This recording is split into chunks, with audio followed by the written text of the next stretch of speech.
welcome to Trek Trav. I'm Trav, and this is your Star Trek Prodigy episodes 11 and 12 review.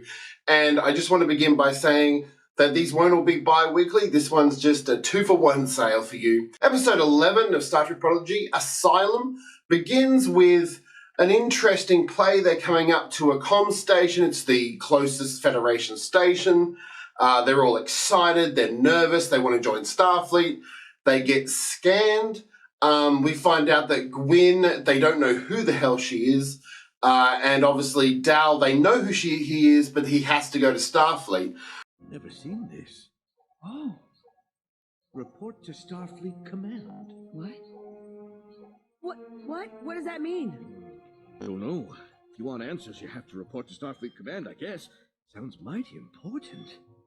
The officer on there is Denobulin, I believe. And I really enjoy the way he's wearing the comm badge and the sort of future uniform from All Good Things. It's really interesting. Their excitement's really nice too. The episode is them getting excited. Gwyn gets taken because Gwyn's lost her memory from episode 10. If you don't remember, she saw Zero in his true form and she in a reflection and got a little bit crazy and lost her memory. So Zero takes her to the med bay to fix her or get her memory back. And we're sort of left going, okay, will she get her memory back? And we keep seeing flashes. It opens up with a really nice flash to sort of them saving a whale a la Star Trek 4. And we get a flash of her, hear her father, the diviner, saying it's a weapon. It's obviously a flashback of one of her memories, but she doesn't know where to place it. We can't go that way. We can't. It is weapon. We sort of know where it's going. It's probably the protostar as a weapon, which is what we've sort of gathered from it anyway. So they're on the space station, they're sort of exploring. Roktok finds out that there's more sciences and she can learn more. Pog finds out that he is a Tellarite, one of the founding members of the Federation, and he gets really excited and a bit cocky about it. Dal is intrigued by the prospect of getting his own race and finding out who he is as a person. So as they're exploring the station, the officer running it says that he needs to download the databanks from their ship, and this starts causing it to go haywire, and we are introduced to the prospect of every time they interact with a Starfleet ship, this is what's going to happen. CR-721 is going haywire. What's happening in there? Other than this place trying to kill us? No clue! Get back to the ship, now! The officer presumes it's them who've sabotaged the space station, which is fair enough. We also get this exciting scene where they have to run off the space station from the outside. In spacesuits, obviously, and time it right to hit the protostar when no one mentions the tractor beam. I feel like that's a bit of a let-off. But it's a really fun beginning episode. We get Vice Admiral Janeway also pops up, and she's still looking for Chakotay. We see a brief interaction between her and Chakotay comes back. The only thing I have a problem with is Robert Beltran never sounds interested in anything he's doing. It was a really good little sweet moment as well. And then at the end, we see Janeway and her crew of her new ship on the mining planet where the diviner is. He's obviously not dead. He's in hibernation, and they bring him aboard to hopefully get answers on the protostar. Now, what did I think about this episode overall? This was much more engaging than the first half of season 1. Like, of those 10 episodes, I had so much trouble watching. And it was a really nice refresher on what's going on, what has happened, what the rest of the season's going to be about. It was just a really interesting way to put it. And I thoroughly enjoyed the episode. And I'm surprised because Prodigy's hit different. I like the way that there's just an alien crew with Janeway as sort of your Starfleet focus. I like the way she's a hologram so she can't leave the ship.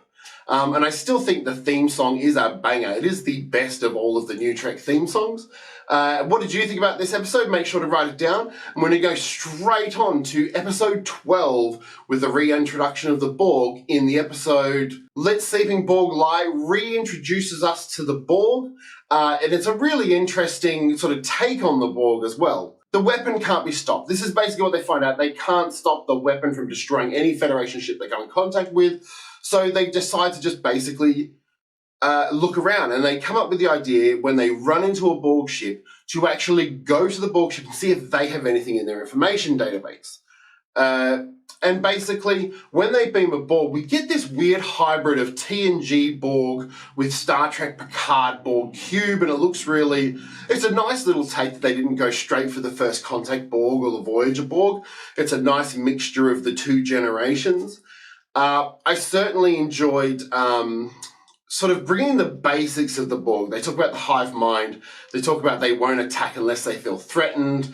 It's a much more Borg down to the basics.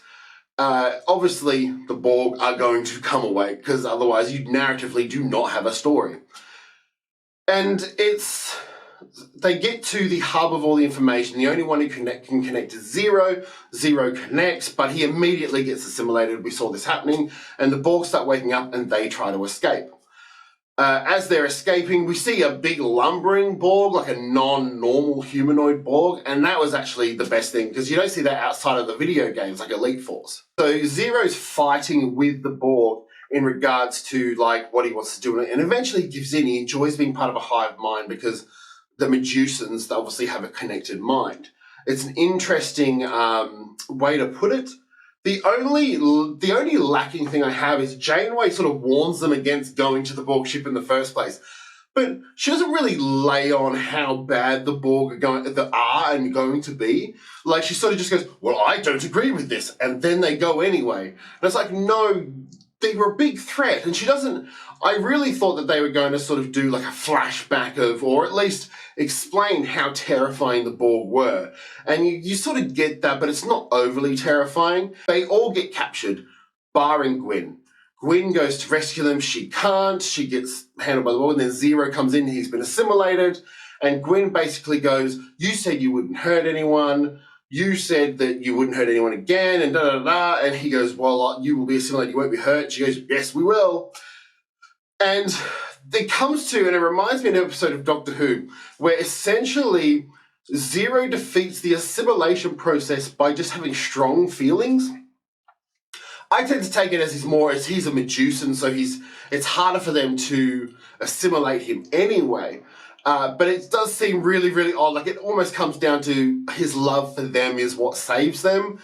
And it is a kid's show. I shouldn't get too in depth with it, but it just seemed a little bit lacking in terms of the plot. It was just a bit like, oh, really?